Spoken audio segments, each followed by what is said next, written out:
What is up, RetroManiacs? Welcome to the Retro Card Chat Podcast. My name's Mike, and I'm from Mike's Retro Trading Cards, and we are here to inject energy and enthusiasm into your veins on this beautiful Monday morning. You know what they say about Mondays? It's a good opportunity to have another good week. And I'm joined by my two bubbly co-hosts, Joe Day and EP Eric Mahalik. How you doing, boys? I love it. It's awesome, dude. Bringing the energy. I love it. Yeah, energy and positivity today. That's what we're all about here. We've got a great week of content coming out for our viewers. We have a lot of positive things to talk about today and Wednesday, and Friday is always that. It's just going to be a great week. Don't you feel good? It's going to be a great week. I can feel it in my bones. I felt good just being on this, but now I feel even better. I'm even more pumped up about this. This is I amazing. am the John Cena of Monday morning sports card podcast. Joe, what are you? The Monday morning the Monday morning podcasts. What are you? Somebody's a grumpy little bear up there. Oscar the Grouch. I am Oscar the Grouch of Monday morning podcast. Jesus. I come in the morning at work, and if I have not had, it's like a real thing, you know. I come in and everyone knows to leave me alone for at least a solid hour. Got to get acclimated to the week, but yeah, that was horrendous. I hated all of that. So, hope everyone else fantastic. Mission accomplished. Anybody have anything? I don't. This is where you guys talk. I know, but I think you just sucked the life force right out of me there. Yeah, I have a couple of things I'll talk about. So how about I texted you boys about this? So my buddy who's been sending me cards to sell for him, right? He decided to go through and just catalog everything he still has, doubles, triples of stuff that he does not need to complete his sets. His sets are all completed, or he's building to complete them. So he sent me a list, he emailed it, and I printed it off. Wow. And it's not like one card. It's like, and some of these lines have like times 7. You know, like he didn't list them all. Like if he had 7 of one card, he didn't list them all like that. He just put times 7. So just imagine how many cards this actually is. Wow. For the audio viewers, it looks like a novel. It's War and Peace here. It's War and Peace right That's here. That's going to be 30 sheets of paper, 20 sheets of paper, right? It's got to be 60 sheets of paper. Okay. Yeah. Yeah, it's absolutely crazy. So he's like, so can just go through and pick out the ones you want me to send you, limit it to like 250. That's the easiest. I'm like, limit it to 250? It's like 2 pages worth. Right. And the problem is it's like every single card in here has some sort of value, like $50. I'm looking at like cards that are like $100, like, nah, not worth sending me, not worth sending. Like, that's how crazy this list is. So yeah, this is what I've been doing this past weekend, and trying to get that ready. And he's sending me some 1967 Leaf Star Trek cards to potentially grade. So yeah, lots of stuff. We'll talk about that in a little bit for something that Mike wants to talk about. I have a little tie into that, but yeah, so there's that, but also Star Trek related. If you have not yet watched it, we had Steve Cheridoff for his second interview on the channel. We had him on Saturday, right? Yeah, it dropped Saturday. We had him on Saturday, so 2 days ago. And yeah, absolutely awesome interview. Steve is such a great guest. He is a nerd like all of us, and it comes through in the greatest of ways. He is a nerd. And I've had people reach out to me who've watched our videos but don't comment. I'm looking at you, John. Come on. There's a couple of Star Trek folks who watch the video and don't comment. And I'm like, come on. Mel, though, commented and pretty much said the same thing that they echoed. We feel so great that he's in charge of the Star Trek IP. Like someone like that, if your IP is with Rittenhouse, you feel great about it because he's just making the cards that he would nerd out for. He even said that in the interview. And I'm like, I'm glad you do, because we nerd out for him too. It's a great interview. It's about an hour long. He always says, I only have like a half hour to talk. And then you get him going and it's like an hour later, like, we're gonna have to wrap this up. but yeah, it was a lot of fun. So shout out to Steve Cherrendahl from Rittenhouse, and go check out that video. Even if you don't like Star Trek cards, Yeah, there's a lot of stuff in there. Yeah. So check it great out. Video. It's a great interview. Even if you just like cards, how cards are made. He has some great comments in there about sticker autographs and just collecting in general. Just hearing his enthusiasm, and then you watch interviews with people like Michael Rubin, and there is the difference between people like us in the hobby and people like that want to grade cards and sell tens of thousands of dollars worth of cards. We're different. We are different groups of collectors. It's all fine, whatever you like, but this guy is us, totally us. He's absolutely us, and I'm so happy that he's in charge of an IP that I love to collect. Yeah. Could you imagine if we ran a company? We'd have such amazing stuff. We'd have such amazing stuff. Yeah. It'd be like 3 Steves up there, because I really believe the way he approaches a lot of these sets, he has a little bit of everything for everyone. He, obviously you can build the base sets with Rittenhouse, but you can also chase a fairly valuable card, not 101 ridiculous life-changing money type of card, but cards with quite a bit of value, You wish you had the Marvel license, or I wish you had Star Wars. Obviously, I mean, I bet you a lot of people right now wish anyone had the Marvel license, but Topps. But that's where we're at. Yeah. Could you see the three of us though trying to run a card company? EP would be like, but people are going to want to grade this, and by people he'll mean him. So we would be fighting all the time because he would want gradable stuff, and we would just want to have fun. Where do we fit the puppies in the box? Where do we fit the puppies in the box? I don't understand how this. I say we don't talk too much about this because I feel like a beat show. Video. The top 3 things that we would do that would annoy the other 2 if we ran a card company together. Because I'm thinking of one that would definitely annoy the crap out of you guys. So let's just leave that. Yeah, let's put the EP, mark that down. Sticker autos for everybody. That's what I would say. as channel historian / reporter, write that down, EP. Okay. There you go. It's logged in. What's new and exciting with you, EP? I'm going to crack open a beverage because, it's Monday morning. It's what I do on Monday mornings. I don't have to get to work until 3, so it's fine. Have 2 or 3.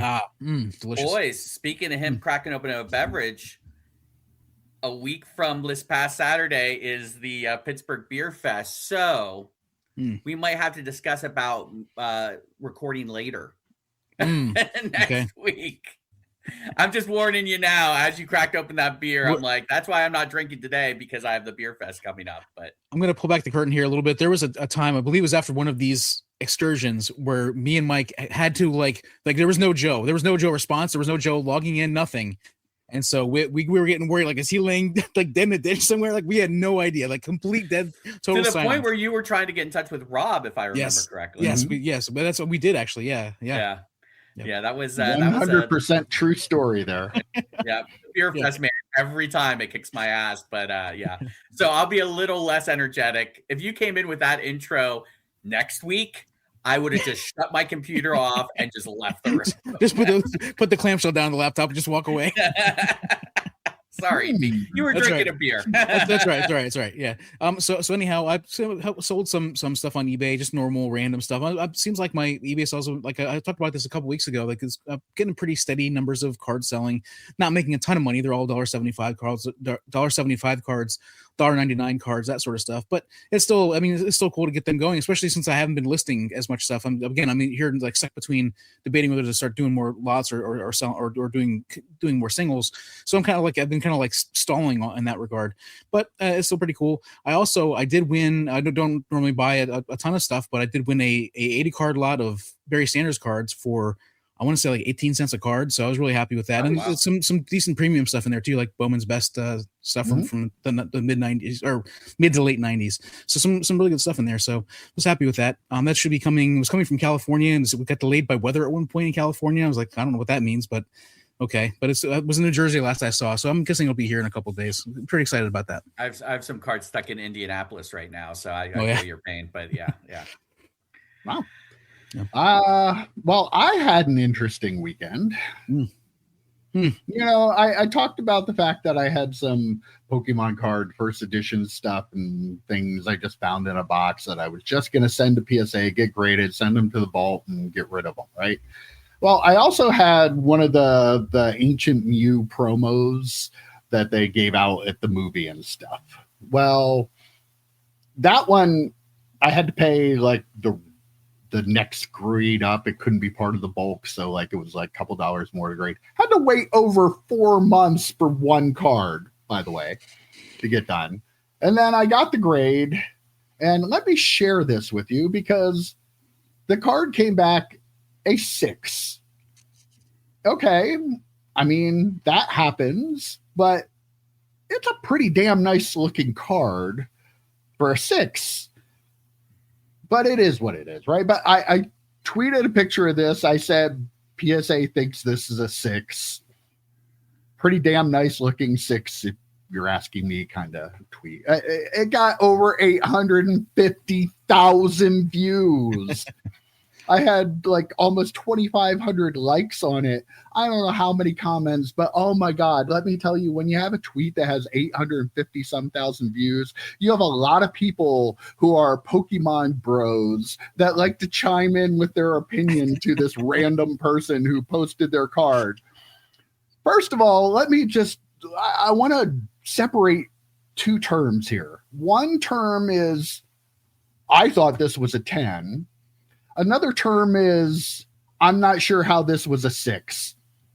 In my opinion, those are 2 totally different Very statements. different. Right. But apparently in the Pokemon bro world, they're the same thing. Because I mentioned nothing about why isn't my card a 10. The only thing I said was they thought this was a 6. This is a really nice looking 6 to me. But yeah, I all kinds of stuff. Maybe at some point I'll do a video where I read some of the mean tweets because some of them were really kind of funny. Actually, I actually told one person, "Is that the best you have?" Like I'm a fat guy on the internet. You're gonna have to come at me a little harder than that. Like it's really not bothering me. But one of the comments I kept seeing over and over and over and over again was like a derogatory comment toward me, going, "I can tell right away looking at the centering that's not a 10." Well, yeah, okay. I knew that too. I was honestly thinking it might be an 8, hoping maybe it would be a 9 if like everything else was good. But that's a great looking card. I think we can agree on that, right? The centering on it is off a little bit, but do you know how many people I had comment to me that the card's clearly a 6 because of the centering on that card? Which lead me to my next point. And let me remove this here. PSA has grading standards listed on their website. They tell you what a 10 is, what a 9 is, like what you can have. The centering on that card clearly falls within the category of a 9 per their definition.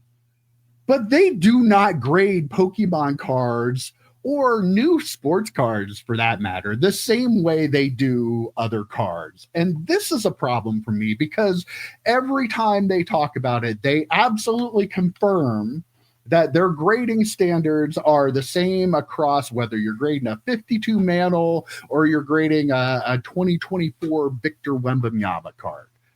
But they're not. Am I nuts here? They are not the same. I had people talking about like the little dots on the back, and like somebody zoomed in on one that like it was slightly touching like a line that's on the back, and I'm like, somebody else posted a 10 and the back of their card looked exactly the same. I don't know what you're talking about. But like where, like how they clearly, am I nuts here, or do they clearly have different grading standards depending on what cards they're grading? It's not universal, right? It's absolutely, yeah. And honestly, it makes them look dumb by trying to convince people that they grade everything on the same level. But they do it. They do it consistently. And right, and like they need to just come out and I think everyone who collects cards would be like, yeah, obviously they're different standards, and have a standard for the different generations of cards, as well as the different types of cards. Pokemon is a completely different, TCG is a completely different type of grading experience than a 52 Mickey Mantle, which I mentioned on our Wednesday show, I think it was last week, about how I love that the 52 Mantle is the card that they use when you go to their grading standard site. Because yes, a PSA 6 of a Mickey Mantle and a PSA 6 of this Pokemon card, I'm sure look exactly the same in terms of their pluses and minuses, right? Like, so just come out and say, hey, we obviously everyone knows we do separate grading standards for at least TCG. Like, if you want to try and fudge that, this ultra modern 6 looks the exact same as this 1952 6. Sure, okay. If you want to play around with that game, that's fine. TCG is a completely different animal on that scale, and like, we know for a fact that TCG, the backs of the cards are graded at a much stricter standard than the backs of sports cards. The backs of sports cards, you get like, it used to be 90-10. Now they definitely buttoned it up. It might be 70-30 now. I'm not exactly sure, but it's definitely not the same 55-45 that the front has to be. We know for a fact that Pokemon cannot be 70-30 on the back for it to be a 10, right? So, like, you're clearly not grading these cards the same. Just say that and put everyone's mind at ease, and then have a TCG standard, have your 52 Mickey Mantle standard, and hell, if you want to go 1990 to present or 2000 to present standard, have that. The Chromium, whenever Chromium started becoming the thing, have a standard for that. So maybe a paper standard, Chromium standard, and a TCG standard or something. You can break these things up. Like, what? How does it matter? It just makes you look like you're dumb. It makes you, as a PSA person, and Nat Turner, are you going to look us straight in the face and say, "Oh yeah, we absolutely grade TCG from 2000. This was a 2000 card, I believe, Mike. Yeah, we grade TCG from 2000 the exact same as we do a 52 Mickey Mantle. Sure you do. Sure you do.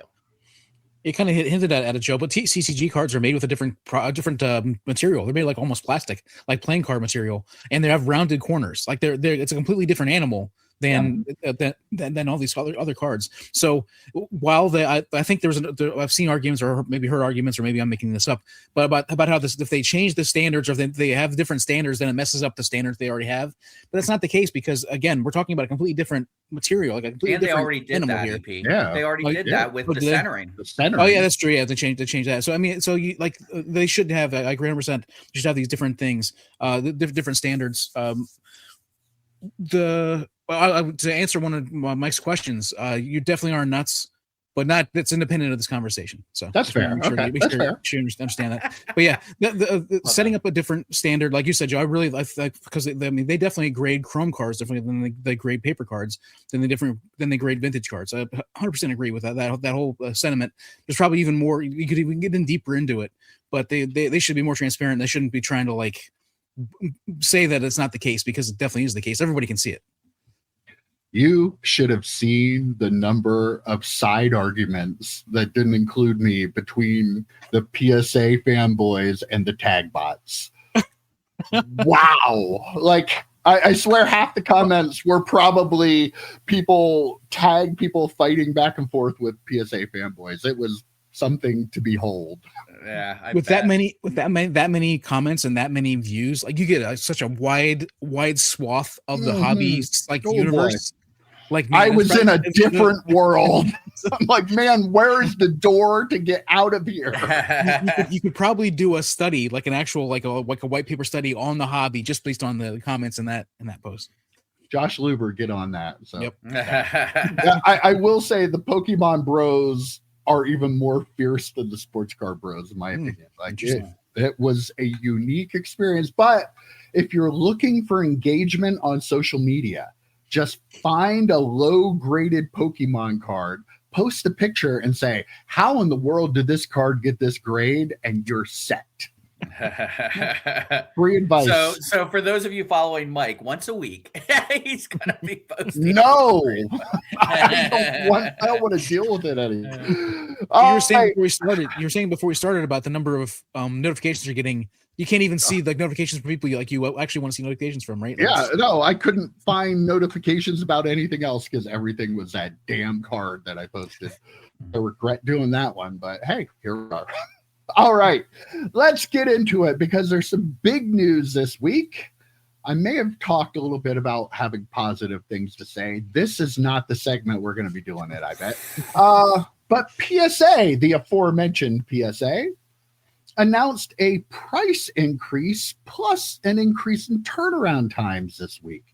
Their trading card game bulk is going from $18.99 to $24.99. What? And the sports card value bulk is going from $21.99 to $24.99. And now they are combining those together. So there's no longer a TCG submission or a sports submission. They're just, you can put them both in together, which it used to be before, but they went and changed that. Value level is going from $27.99 to $32.99. Value plus from $49.99 to $44.99 to $49.99. There's also a $5 increase on Value Max and regular. And they're raising the turnaround times on Value Plus, the Value Max, and regular each by 5 business days. Now, I watched some of the Ryan Hogue interview with Neo, and of course, I knew what he was going to say. And I do, to a point, understand they're trying to control the submissions that they have. But at the same time, let me just mention a couple things here. They raised the turnaround time for SGC. That is now 40 to 50 days for SGC. Oh, and you have one grader. Right. They raised it for Beckett. And oh, by the way, they bought both of these companies. And now they're raising their price for the 4th time, I believe, in the last year. Say what you want. I think there's an option to scale your business, which I know doesn't happen overnight, but I also know that you didn't know you were getting a lot of you knew you were getting a lot of Pokemon cards before today. You've known that for a while too, and you've seen the popularity. So maybe somebody could argue you don't want to scale, you want to have business in the pipe, and you want to charge more because you know people have no other options. That's just my tinfoil conspiracy there. I'm sure it's really just to control what they have coming in, right? But BGS and SGC operate independently. They're independently owned companies that operate. Yeah. They're not owned by PSA. They're owned by PSA's parent company. There's no way that they're influencing what's happening in those places. And the fact that you on their own. Totally obliterated the one company that used to be able to handle, tens of thousands of cards a month might add to the fact that you're getting more cards. I don't know. Just call me crazy. I'm kooky today. I'm sure they had no idea that would happen when they bought those 2 other grading companies. I'll tell you what, though, what an exciting time to be alive. Not only do you get to pay more, but you also get to wait longer. That's awesome. Yeah. I mean, 2 for 1. PSA, I'll tell you what, PSA building the anticipation. Building the anticipation for you to get your grades back. That's awesome. To get your 6-pack. Yeah, to get your 6-pack. Once after the acquisitions of BGS and SGC, we kind of knew that this was going to happen, right? Like, this is how monopolies operate. This is how monopolies operate. They buy out their competition and jack up the prices. Like, this is the railroads of the 1800s. Like Monopoly the oil barons. Like, this is the game Monopoly happening in real time. It's ridiculous for them to say, here's the thing. If they said, we need to, and I've mentioned this as a potential reason for them to raise prices or raise lead times or whatever. In the past, you want to turn the nozzle a little bit so you stop those cards from coming in, you raise the prices. That's all well and good. But after the nozzle's been tightened and you're ready to loosen it up a little bit, that's when you should lower the prices. That's generally how that works, but they're not going to do that. So they tightened up the nozzle, and now they're raising prices, and those prices are never going to come down. So all they're going to do is keep going up. Oh, we're still getting in more cards. We're going to have to raise the price again because we have to tighten that nozzle. We're getting too many cards. It's like a bait and switch. Like they're tricking people into believing, and hopefully not too many people actually believe this. But the excuse they're using is we just want to make sure people aren't sending us everything. We have to lower the nozzle a little bit. Come on, you just want money. You just want more money. That's all it is. Yep. Your business, you want more money. Yeah. And the thing is, it's not even going to affect it probably. Like most people are probably just going to pay whatever it is anyway. There's what percentage of people do you think that extra $5 on the sports card? I mean, I guess the TCG going up $7 or whatever is probably the one that's crazy. Yeah, $6. That's probably the one that is going to affect some people. But also with the way Pokemon is right now and the way that has turned into the flip du jour in the hobby. Like I could totally see people not caring at all about it. I'm still going to send in my 100 cards to get graded at PSA because you're not going to send them to BGS or to SGC now. So where else are you going to send them? They're going to keep sending them to PSA. Not that they were sending them to those other places anyway. PSA, their numbers. So I was just going to one more thing I wanted to say. Oh, do you think them combining it all into one thing? Do you think that the same graders are going to be grading sports and Pokemon?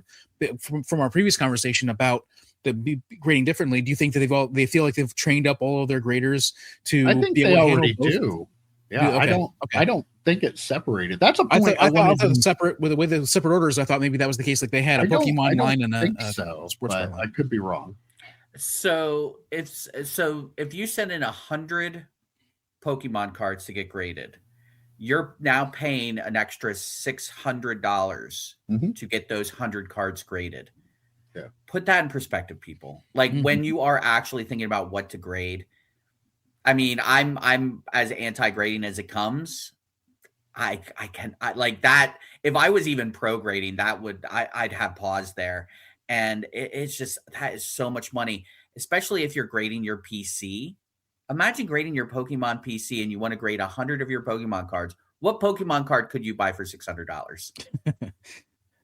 Actual card, not a piece of plastic with a label on it. Actual card. What could you buy for $600? Think about it that way. There's a lot.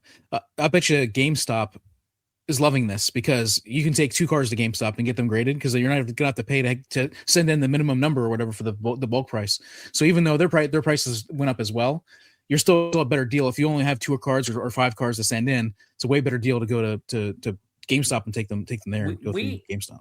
We didn't talk about this when it happened as a story, but with GameStop closing up some stores, I'm curious on how that might affect, like, are there as many GameStop options out there to actually send in those cards to save that money, or does GameStop now see what PSA has done with raising their rates, and they're like, oh yeah, we might as well just follow the leader a little bit and raise what our rates are getting, so they get a little bit more money on the back end, because you don't know how much PSA is charging them for their bulk rate. Maybe that price went up as well. So, businesses aren't going to, eat those costs themselves, right? So I suspect if that happened, they'd have to raise theirs.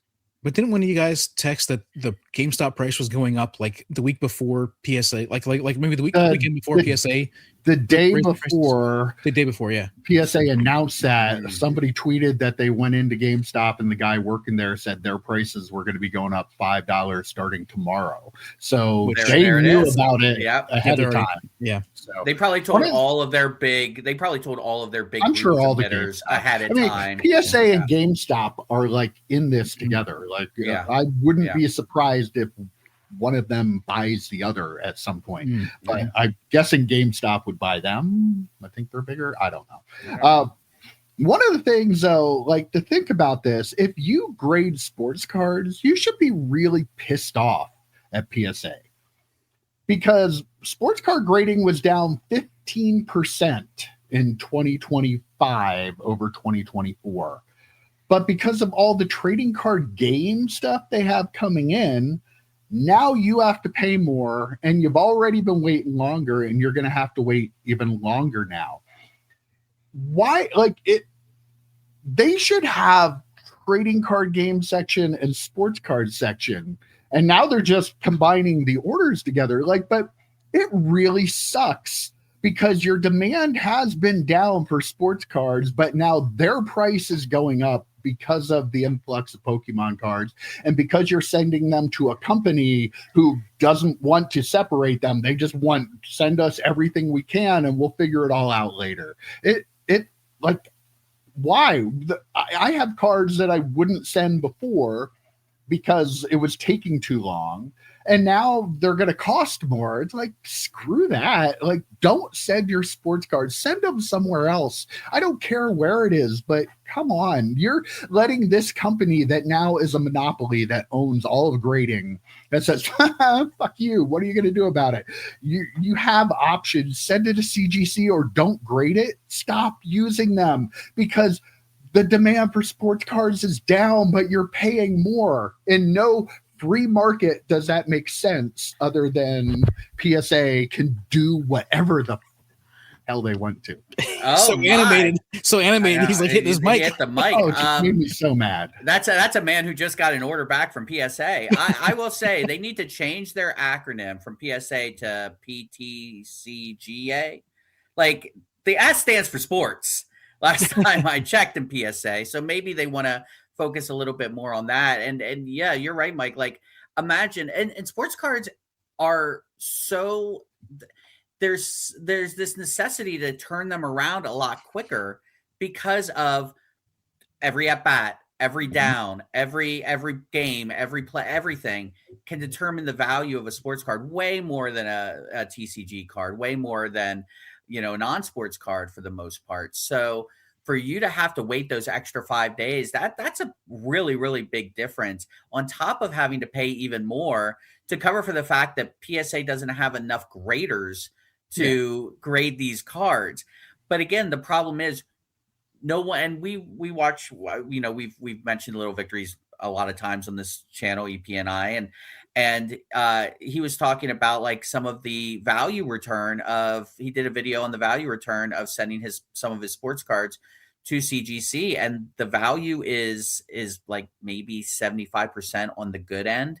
Some of it's as low as 50%. Like, and I'm guessing tags probably not much better. It's probably, around the same, especially with sports cards. So like, yeah, like sure, you have other options, but you can't really use them in the same way you could use PSA. So is there really another option? And that leads more into this is a monopoly. Until people start paying the same for the other companies' slabs, you're kind of stuck with PSA, you people that grade, suckers.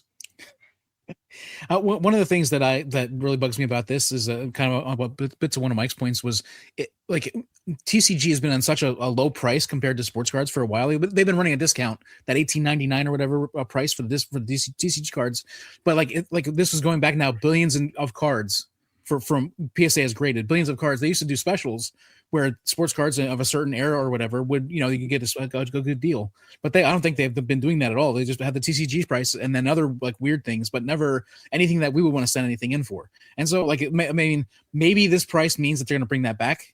I'm not hopeful. I'm not hopeful, but maybe that's absolutely not. There's no way they're bringing that back. And if you're one of their members, like remember they had that thing they sent out, the questionnaire with the survey.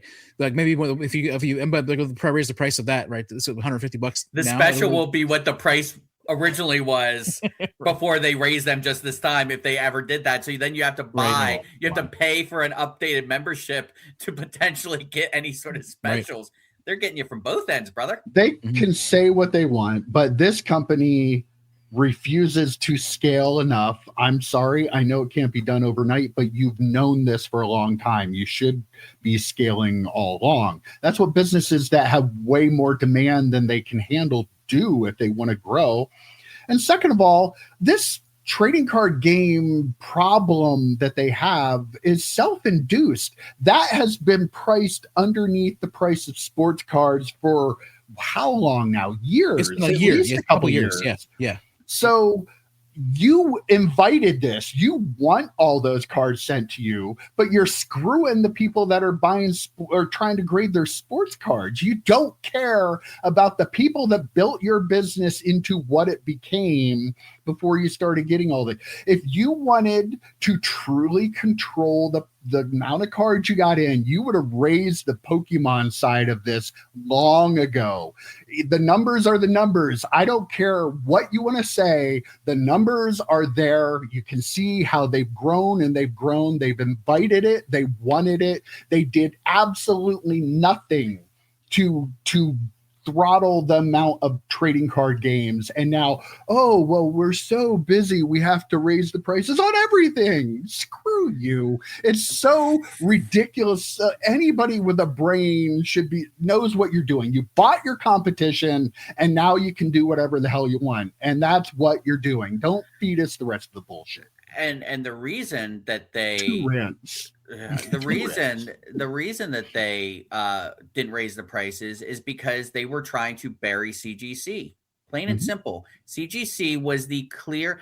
At one point, I think CGC was grading more Pokemon than PSA a couple of years ago. So I think you're right. You know, they've been coming after CGC on the comic book side. They've been coming after them on the Pokemon side.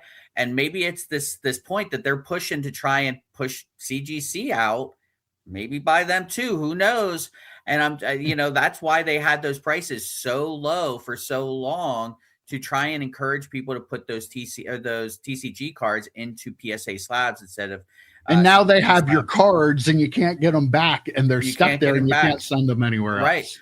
But for any of this to change, everyone, including us, are going to have to stop sending cards in to be graded. And I just don't see that happening, because people are looking at the end of the rainbow and seeing what they could make on a card if it grades a 10. There could be a boat in that box. Instead of just sending the card off, instead of selling the card off raw, sending them off to be graded to try and make more money on that. So on both sides of it, people are trying to make money, but PSA, they're the ones that control it. You can make more money selling sports cards raw, I guarantee you, than getting them graded. Unless you have something that's like a really high-end card, that the turnover and having that money liquid that you can just keep reinvesting it, you will absolutely make more money selling cards raw, because people are going to look at it and go, oh, that could be a PSA 10.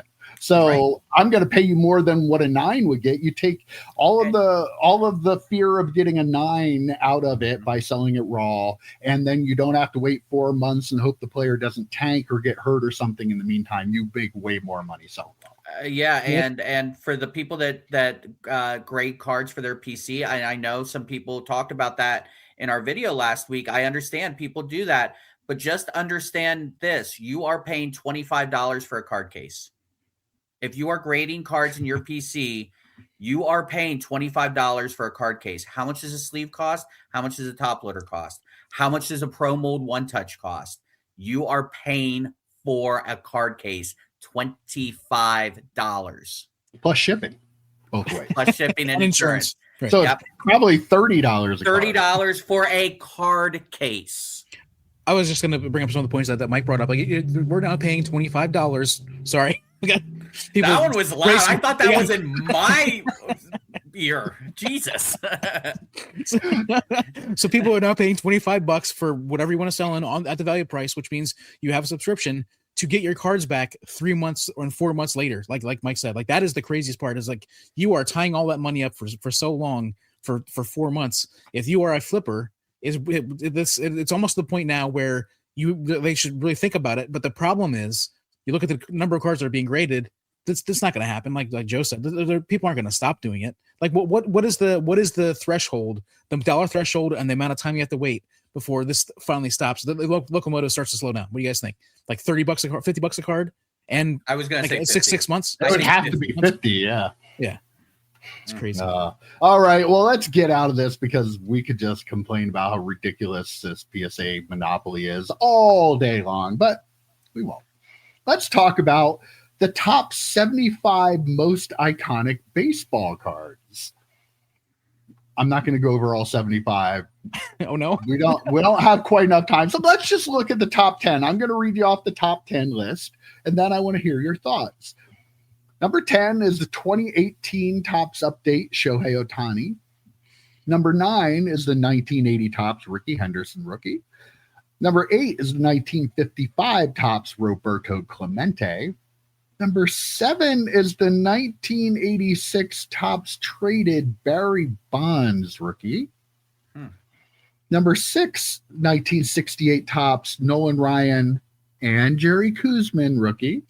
Did they put that in the list, or did they just put Nolan Ryan? No, they put both. Okay. Number 5 is the 2024 Paul Skeens MLB debut card.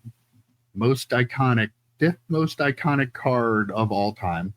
Number 4 is the 52 Topps Jackie Robinson. Number 3 is the 54 Topps Hank Aaron. Number 2 is the 52 Topps Willie Mays. And number 1, of course, the 52 Topps Mickey Mantle. I think is a pretty solid list overall, but there are a couple cards on there that really stick out like a sore thumb to me in terms of iconic cards of all time. I feel like you're going to go straight after my hometown team here on both of those. No. I mean, I guess however you define iconic, how much did we talk about? What was the number 2 card on the list? Willie Mays. Yeah. The 52 Willie Mays, iconic card for sure. I don't think I've mentioned it before just now. The Skeens card will be mentioned for a long, long time. I get why it's up there. I get why it's in the top 10. 5, maybe a little bit high, but I think when you're talking about iconic this era, cards of all time, though, this is all time. This is not like that's a recency bias on that. Yes, it was like we even picked it as the most important card of the year for last year, but of all time, because of that, he could break his arm and be. And I still think that card would be considered in on that list, not where it's at, but it would obviously drop. But I think because we talk about this being the rookie card now, this is the rookie card, and this is the one that really is the reason that we refer to it that way. It could be any player. That's my point. It doesn't have to be Skeens. Could have been any player that took the league by storm and their debut was the card. It's the Skeens because he's the one, but it could have been any debut patch card. And I understand why it would be up there because I think EP was the first one to say it. This has eclipsed the superfractor. This is the rookie card that you want of that player. So there should be a debut patch in that top 10. But it's a one of one. Like there's only one of them. I don't know. I don't see it as iconic. The definition to me of iconic, it does not fit. But well, I would argue I like iconic for that card just because in like 100 years, if Earth is still here and cards are still being made and not beamed into people's brains or whatever, but digitally, if cards still exist, people will be talking about that card as a thing. If Topps keeps doing MLB debut patches, and that is always the biggest card for every player, think of how many Hall of Famers between now and 100 years from now will have an MLB debut patch that will be their most coveted rookie card. Again, there's only one of one, but this was like the first one that really had this like extreme buzz about it. So I don't think it should be top 5. Like that 5th that seems outrageous. Definitely on the list, but not top 5. But I would argue that should be on there, but the Barry Bonds, like the Canseco 86. Oh, we're all in agreement that, right? Yeah, the 86 Canseco is, in my opinion, a more iconic card than the or the McGuire Bonds, right? Well, McGuire's 85. McGuire's 85, but I mean, I'm just saying, like the McGuire didn't hit that top 10, and no, but I mean, like it just seems, it's an odd choice. Like 100%. Yeah, I've had many of those come through my hands. I've never thought, oh wow, like the Mays Mantle, Hank Aaron, the top 3, the top 4. I'm sorry. Was that Barry Bonds? That was a huge card as a PSA 10 in the Pandy, right? It was like a $2 card that for some reason people 86, were paying like $1,000 or something crazy. Yep. And they're tough to get in a 10. So maybe, right. I don't know. I'm sure the people that vote out, because Nat Turner was one of the people, I'm sure they're thinking in a PSA 10. In a PSA 10, yeah. Right. Well, let these two know in the comments how wrong they are about the Skeens card being iconic. I'll be happy because it's a happy day today. because we're going to talk about. By the way, hold on. As an aside, nothing makes Mike happier. Nothing makes Mike happier than other people not being happy. So he would be thrilled. Guys, don't stop interrupting me. I will turn this podcast off right now. Turn this car right around. All right. Well, the exciting news is some of these cards you can pull out of 2026 Topps Series 1 baseball. I have 2 boxes, planning on ripping them for the channel, and I'm sure I probably have 2 of these in my boxes because go for 2 for 2. Yeah, with your luck, you at least have 252 mantles. I have to have them. But yeah, I got four of the buyback cards in his boxes. They have redemption cards for PSA graded copies of select cards out of their top 75 list. They have, out of the top 10, they have the 2018 update Ohtani, the 80 Topps Ricky Henderson, the 68 Ryan, and the 52 Robinson, the 54 Aaron, and the 52 Mason Mantle, which is pretty cool that they have the older cards like that in there because you're celebrating 75 years. Like, Ohtani's great, might be the best baseball player of all time, but that card's from 2018. It's like, okay, yeah, but those older cards are the ones that are really exciting, I think, to get as a buyback. We won't get any. Maybe one of you will be lucky enough, but you probably won't. But it is still, I've been saying it all along. Why don't they make stuff available for people to get in a normal pack of cards? And they did, so we have to give them credit because this is a good idea. I love this stuff. Would you, going back to the previous conversation a little bit, because you mentioned the Shohei, would you consider that more iconic than the Skeens? Because I don't even know what that card looks like in my head. Ohtani's more established, so yeah, probably like that. Like you're not a baseball collector, though, so right? That's why Ohtani is. I would argue he's the greatest baseball player that's ever played. So, like his rookie card, and it's an available card. I think that's more important, like more iconic, so to speak, than an MLB debut. But that's just my opinion. As for this, I am really, really happy that Fanatics is going balls to the wall, all out for the last year flagship. This is so exciting to me that they know for a fact that they're not doing flagship for number 76. They're doing it here. This is the last one at 75. So yeah, why? This is all parody, by the way. This is not actual news. This is Joe's opinion and Joe's opinion only, and does not reflect the opinions of the Mike's Retro Trading Card Card Chat podcast on Monday mornings. Or Eugene Ponderosa Inc. Jesus. But yeah, I mean, joking aside, this is a little wink. You missed the wink, Mike. This is very cool that they're doing this, and somewhat jokingly, I will say I can't wait to see what Tom Brady level athlete pulls the mantle during a video. It'll be really cool to watch. That kind of stuff never happens. I don't know what you're talking about. Yeah. This list is I'm of course ecstatic. I get excited about this kind of stuff. Yeah, I know. I'm so excited. I want to get like box. I want to get a case. I can't afford a case, but I want to get a case of this just because like Reggie Jackson. If you were a man, if you were a real man, you would. Yeah. There's a Reggie Jackson rookie in this. There is the Frank Thomas no name on front card. Like that to me, like there's only 546 or something like that graded copies of it in the world, and like that card is going to be one available in this set. I have no chance of pulling it, but just to be able to tell the story to say, hey, I got a case that year just because they were doing this. None of these cards are going to have a buyback stamp on them. They're all going to be they're going to be the legit cards in the slabs. There's nothing special about them other than getting them out of that. So I wonder if they'll have something special on the slab. If they'll do re-slab it and put something special as they should. But I mean, that'd be really cool. And then to have that kind of card with that kind of story definitely fits into my whole thing that what I love about the hobby. So this whole thing. So yeah, you can't even talk about it. I'm so excited. I'm excited. Like I think we talked about it when we talked about the players that were on the front of the box with the Hank Aaron, Ken Griffey Jr. Ohtani, and was it Mantle? I can't remember who. Judge. Yeah, I was like, I hope they do. Yankees fan. Seeing Hank Aaron on there. I thought to myself, it'd be cool if they also put a Hank Aaron rookie along with 52 Mantle, because we knew what the Mantle at that point. But they went above and beyond in that, in my opinion.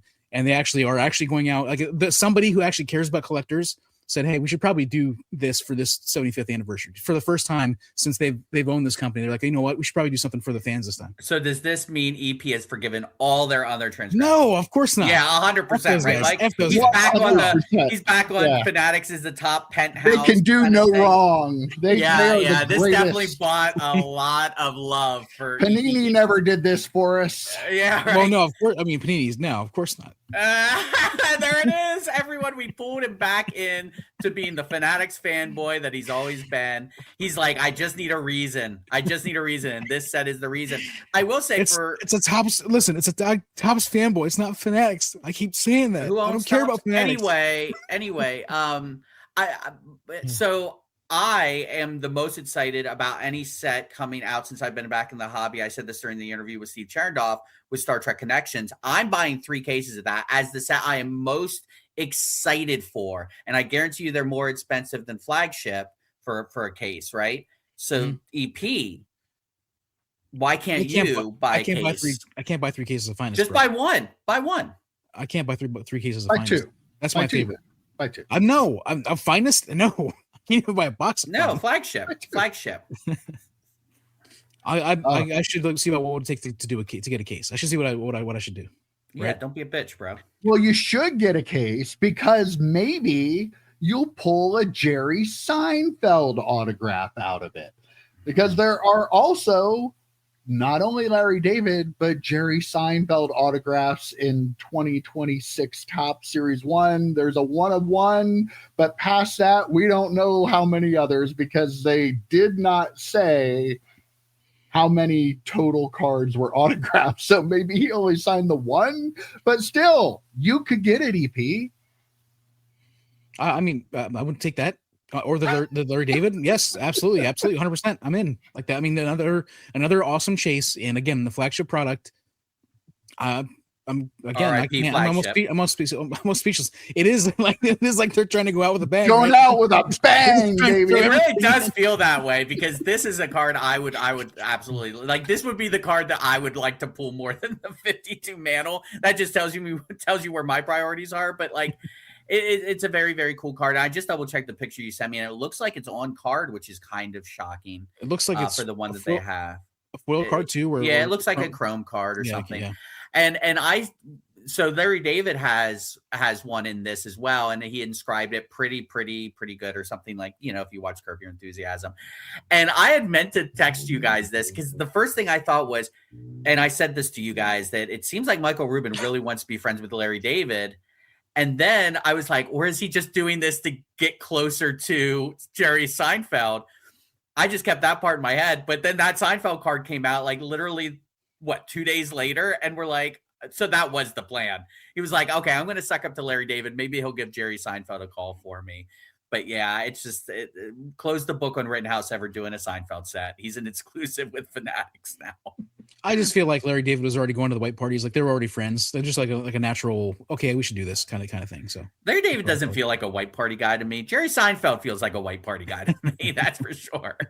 I'm a white party guy. Definitely. Yeah.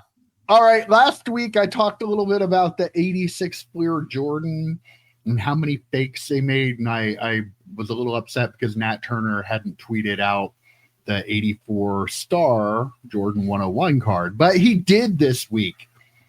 So out of 360 submissions, what percentage do you guys think are fake of the 84 star 101 card? I'm going to go 28%. EP percent. Mm-hmm. Percent. So not 120. No, that wouldn't be possible. No. Yeah, I would say 35%. 26.7, which is actually kind of interesting because we've heard how many fakes there are out there. Like that's always been the thing. That's why they stopped grading them for so long. But the 86 Fleer was 24.99%. and the star was only 26.7. Now, I don't know. I'm going to guess that maybe the star was a little lower because people were probably buying Beckett ones and cracking them out. Yeah. More so than just submitting raw ones like they probably were with the Fleer. But still, I was kind of a little surprised that number, to me, it feels like it was a little low. I would have thought that card might be a little higher. I thought so too. Yeah. You made a really, and I didn't even think about this. You made a really good point about, cracking out of Beckett, because the folks that graded them over at Beckett, who were like the experts, are now PSA employees, even before the acquisition of BGS. They brought them over a few years ago, and that's why they started grading those. So that does make a lot of sense. You okay there, EP? Acquisition. Watch Friday's show. Watch Friday's show. Watch Friday's show. Yeah. I'm having a premonition about that. But yeah, so that's a really good point about the BGS thing. You would have been led to believe that this was such a epidemic of fakes with this card that it'd be like 75%. It's shocking to me. EP, you okay there, buddy? It's okay to talk, but yeah. Well, I do have one thing to say. You guys know? Have you guys heard? Is the star easier to spot a fake compared to the Fleer? Is that part of the reason why? Do more people know about it now, so there's less of them being sent in, or is it just that the sure people are sending there? Do you think more people know that there's fakes out there and know to look for them? I would guess that they're less likely to know the nuances of the star card than they are the Fleer. So I think it's probably mostly because a lot of them were just crackouts from older Beckett slabs. But and that 25-ish% or whatever are the ones they caught. I'm still not believing that they didn't let some slide through. That's what. Hey, where's your evidence, Joe? You can't say this because Nat Turner will call you out because somebody made a comment like that, and he's like, "Where's your evidence?" Of course, I did see one of the. Release all your grading information, and we'll sorry. They graded one of the Prism manga cards that was a fake that was in a slab, and they actually deactivated the cert number, so that's admission that they did. So maybe Nat, that the problem is that we've seen other cards slip through. So the potential's there. Just stop with the "where's your evidence" crap. You can make mistakes. People are humans. It happens. Like, don't act like you don't ever make mistakes on this. Right. Stop. Bad luck. All right. So we need to run out to our closest Dick's Sporting Goods because they have, guys, I'm so excited about this, $250 football repacks that are made by PSA. They're part of the PSA authentication repack program there. 5,000 card checklist you can go check out as a public checklist, and you can see the actual scan of the card. Of course, because they're in boxes, you have no way of knowing which ones have already been pulled. So I was looking at this, I'm thinking, the digital repacks that are done right, where you actually have a live checklist, so when you're spending your $250 in this case, what you can actually pull, are actually so much better for you than something like this. Like, why in the hell would anybody buy the ones like this or the ones from Jeff Wilson from his shop? Like, you don't know. Whereas there are ways to buy out of repacks where you do know what has been pulled and what's available. Just 100%. Seems kind of like 10 years ago, doesn't it? Yeah, and I get the idea of like people of our generation, right? They like actually physically pulling a card out of a box. So I get that. I don't think repacks are always for people that collect like us and our generation. So why would you do any of them in boxes anymore? Like, the repack thing feels like just people who don't really care about the cards. They just want to get a big hit. So for them, it does not matter if they click online. And if, to your point, Mike, I'd feel 1,000% safer clicking on something online, if I was a repack person, I could see the checklist, black out the cards that got pulled already. And I know if I'm spending 250, it's kind of like Deal or No Deal, right? You see the briefcases open up in front of you. Like, I kind of want to see what's still available. If I'm spending 250, if all the briefcases, right, are $250 and down, maybe I don't spend $250 on a repack. But when you have zero idea, and that's why they're doing it. That's why they're doing it. Absolutely. Because once that big card, whatever the big card gets hit, they want to still, it's kind of like when ironically, we just talked about it, when the Skeens got pulled, right? And Topps didn't really mention it for a little while because they wanted to keep selling boxes of that product. So kind of the same thing here.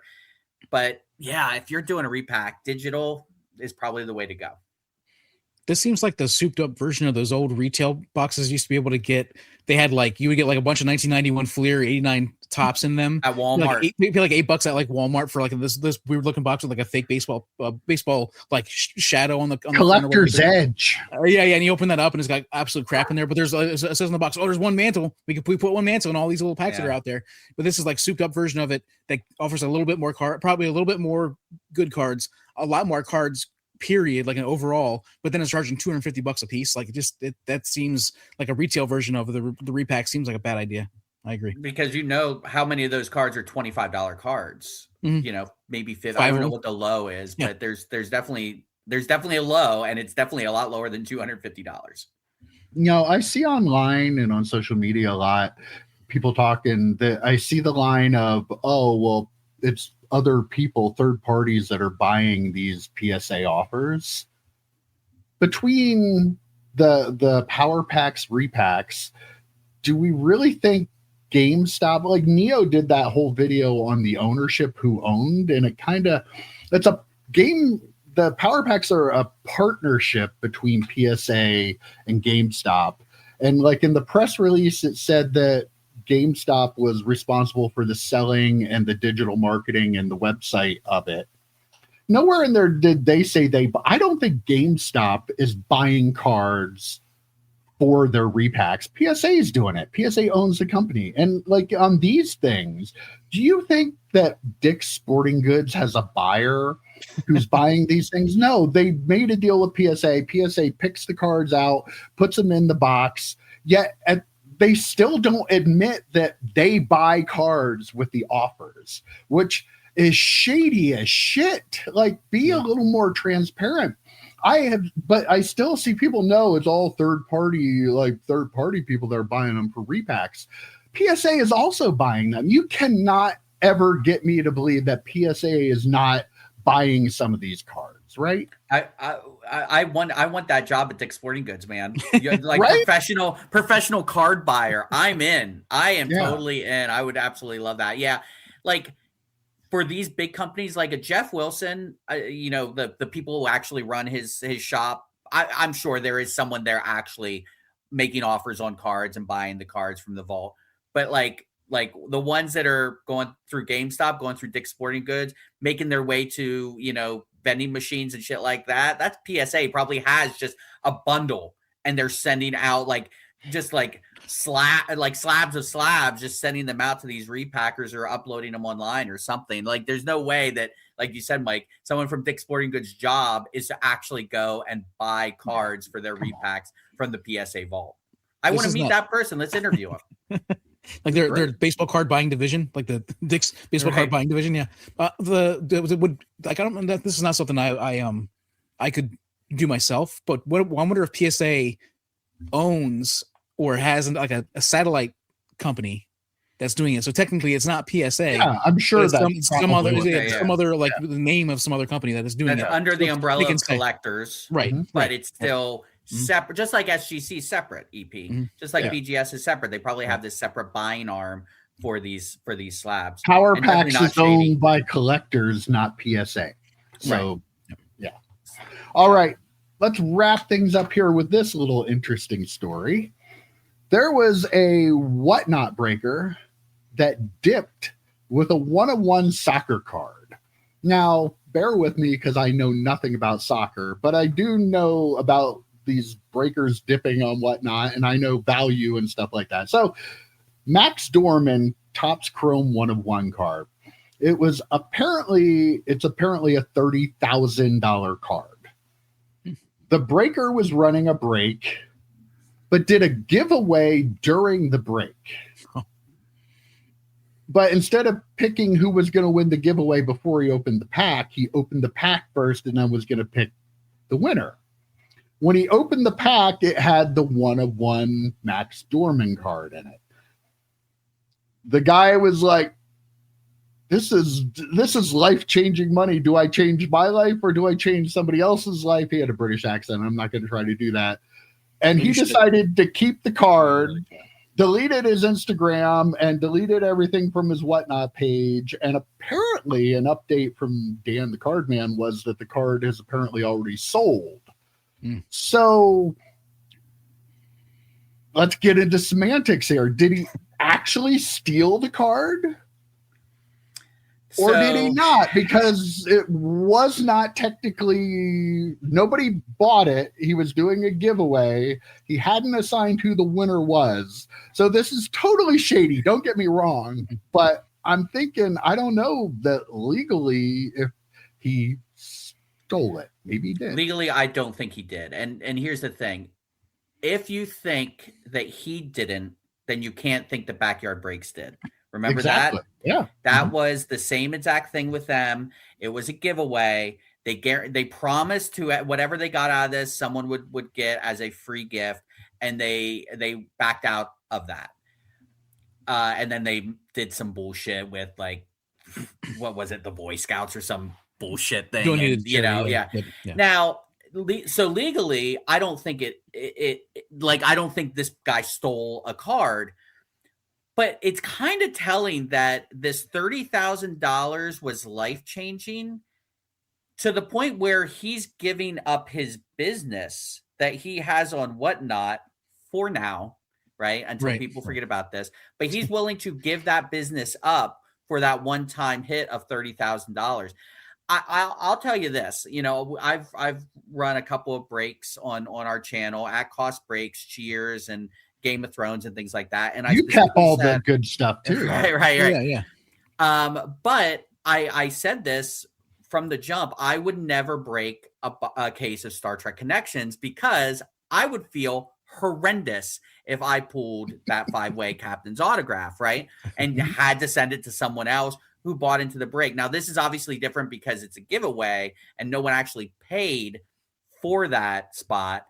But still, like, if you are that worried about it, then don't do giveaways. Why are you just don't do a giveaway or do a giveaway of something you're not pulling potentially a $30,000 card out. Do a giveaway with something is crap. Right. Like do a giveaway of Donruss and maybe someone will get lucky and get a downtown or something like that. Like, but yeah, why are you doing that? That's just so stupid to me. And obviously his business wasn't that great. If he's willing to, at least for now, give up that business, because no one would ever break with him again until people forget. We have short-term memories here in the hobby. So I wouldn't be surprised if all that stuff that he deactivated is reactivated in, what do you think, 3 months? I think he just creates a new account, like creates a new name, like it goes under a new name, starts doing it again, and that's probably what it is. The legally to answer that question, legally it's probably not because nobody had paid for it, and he didn't make any sort of contract with anybody in particular yet, so the card was there. I want to push back on the one thing you said, Joe. I feel like this might have been part of his strategy, where he's going to open up a bonus pack for somebody every stream or whatever. But if he hits something huge, he keeps it for himself, kind of thing. And so I wonder if that might be the case, where it might be part of his, giving his giveaway was actually his way of hopefully hitting something like this. And when he finally did, he took the opportunity because so you're saying he was opening up this high end stuff as a giveaway instead of selling a spot. That way, if he hits this 101 life-changing card, that's why I never really sold that. You don't pick the winner until after you open it. Like, what if it's crap in the pack? Like that. Like, I think you might be onto something there. Might be, because nobody's going to want it if it's crap. Right.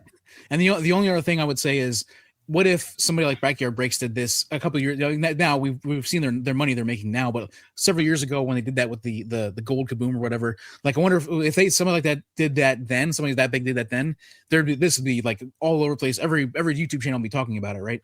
We were. I'm saying though, if this happened. I guess that's true. Yeah. We did talk about it. A lot of people talked about it then, and now it'll be a story that hits the news cycle, right, for a week. But this guy's not going to. He's not big enough to be a big story. Right. Exactly. I mean, that's the problem with Whatnot too. You have a lot of low end people that are doing breaks that they're just picking some stuff up at. What was funny about that? Well, just low end humans, like sellers selling low end. Right. Yeah, like low end of the breaking spectrum. Like they're only breaking also low end humans, to be fair. Well, yeah, probably accurate. Yeah, totally. But like, this is the kind of stuff that can happen if you're buying from somebody who's just buying a couple boxes and ripping personally and doing breaks on Whatnot. You don't like. Why give your money to these people? Because this is the kind of stuff. It's total scumbag move. He's probably not going to pay any price for it because it's probably not illegal, but it's total scumbag. And why do you give people like this money? Because you should expect people like that are going to dip with your card if they pull anything of value. These low-end humans are definitely going to dip. Humans. I don't care. What's he going to do about it? He doesn't even have an Instagram anymore. We as much as we rail on Fanatics and we hate Fanatics, like they make people like make sure they're vetted. I mean, they make sure that people are vetted, and so like that is like if you're going to be buying stuff, like I guess you almost have to go there if you want to avoid this kind of thing, right? Because I mean, it stinks, but yeah. So yeah. That's why they make sure nobody gets product. It's a real catch-22 though, really, because it's like when you talk about like repacks, right? Like you want to buy them from a reputable company or what could be seen as a reputable company, right? You want to buy them from that company instead of some rando on Whatnot because you see stuff like this.